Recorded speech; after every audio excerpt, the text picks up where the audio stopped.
3 people were injured Saturday in a fiery crash on I-70 near Junction City. According to the Kansas Highway Patrol, a pickup rear-ended an SUV that had stopped in traffic in the outside westbound lane about a mile west of the K-18 interchange. It was stopped due to a bottleneck caused by road construction. The crash caused both vehicles to spin out and into the north ditch. 2 of the 3 people involved in the crash sustained serious injuries, according to the online crash report. It's unknown if either were wearing seatbelts at the time of the crash. The pickup driver sustained only a minor injury. All 3 men were transported to area hospitals.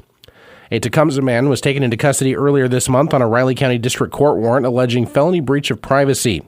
23-year-old Adam Hubler was arrested in Shawnee County March 22nd, according to Friday's RCPD arrest report. An online criminal complaint accuses Hubler of secretly recording a victim while they were, quote, nude or in a state of undress.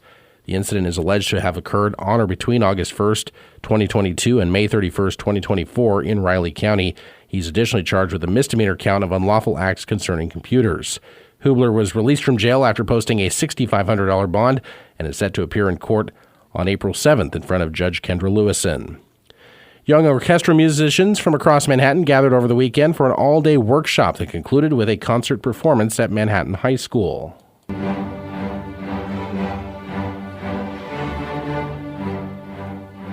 The annual String Day event brings together orchestra music students from Anthony and Eisenhower Middle Schools as well as Manhattan High. Here's orchestra music director Cody Toll. This is our opportunity to get all of our entire string program from 6th grade up through 12th grade all together under one roof, get them interacting with each other, getting to know each other, encouraging each other, and then at the end of the day, we play a big concert. We'll have 270 string players all performing at the same time. Concertmaster for chamber orchestra, violinist Ayla Fleurs says she was part of this day when she was in middle school. It was just really neat getting to work with the high school kids, and they were just really kind to us, and we got to really be inspired by them and got to see their love for music, and it inspired me to keep going, and now I get to lead it, so I'm really excited. Saturday's performance for the MHS Orchestra was one of the final tune-ups before the group departs for New York later this month to play at Carnegie Hall.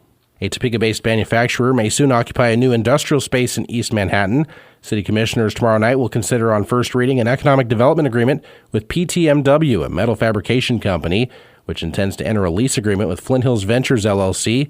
The company there owns a warehouse facility under construction currently at 1105 Kretschmer Drive.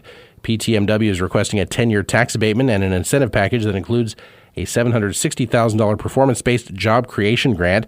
The company intends to employ 146 full-time workers in the first 5 years at an annual wage above $40,000. The company is also seeking a $250,000 equipment investment grant paid out in full if the company can show evidence of an $11 million equipment investment in the building by the first anniversary of the agreement date. City officials tomorrow night will also consider a technology purchase that's expected to improve software for licensing and permitting.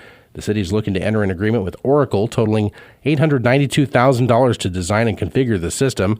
Software costs total just over $665,000 through May 2029 and would be billed annually. City commissioners meet at 6 tomorrow night at City Hall. A fast food restaurant on Manhattan's west side has closed. Arby's at 326 Southwind Place in the Seth Child Commons Shopping Center served customers for the final time Sunday.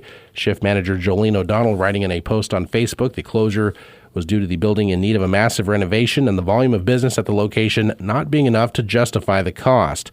One Arby's location in Manhattan remains open at 405 McCall Road.